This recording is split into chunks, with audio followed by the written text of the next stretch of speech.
It's Wednesday, December 6th, 2023. Let's talk about the news. From the Associated Press, former career U.S. diplomat charged with secretly spying for Cuban intelligence for decades. A retired U.S. diplomat, Manuel Rocha, was arrested on Friday and has been charged with spying on the U.S. for Cuba since at least 1981, following an FBI sting operation that led to his self-incrimination, among other things calling the U.S. the enemy and bragging about his efforts to serve the Cuban cause to an undercover agent. Rocha, who's now 73 years old, was apparently tasked with all sorts of clandestine projects and was also told to maintain an otherwise normal life as a politically conservative American, which required he support former President Donald Trump and criticize Cuba in public, while acting as a mole for the country in private. While working for the U.S. government, Rocha served at top posts in Bolivia, Argentina, and Havana, and since leaving the government he has worked as a senior advisor for an international public relations firm and a well-known U.S. law firm.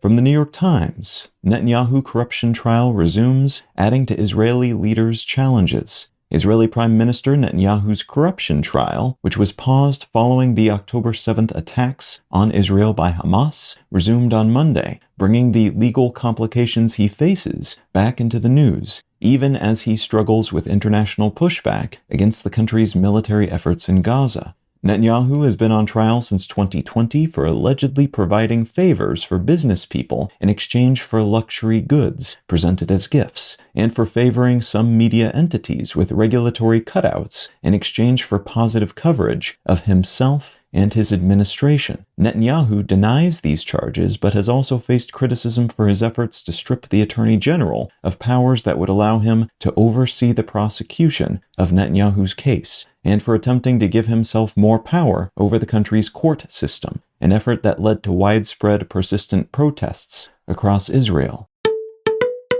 And from the Financial Times, EU budget dispute threatens €50 billion war lifeline for Ukraine. Debates focused on the European Union's joint budget, which includes €50 billion in support for Ukraine, have slowed progress toward passing it, which could leave Ukraine short on outside humanitarian and military resources. These debates and a failure to reach an easy compromise are partly the consequence of the recent election in the Netherlands, which saw the country's far-right party attain a surprising victory, and efforts by Hungary's government to derail these talks and any discussions about accession to the EU for Ukraine. In parallel, the U.S. government has warned that if Congress doesn't make new money available for Ukraine by the end of the year, they won't be able to send any new weapons or equipment either, which would leave Ukraine lacking inflows of support from its primary international benefactors at a moment in which Russia's invasion of the country has turned into something of a grinding,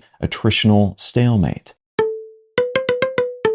If you're finding some value in One Sentence News, consider leaving a quick review wherever you get your podcasts and/or sharing the show with a friend. You can find out more about this show or subscribe to the email version at onesentencenews.com, and you can support this and other related projects, like the Let's Know Things and Brain Lenses podcasts at understandery.com.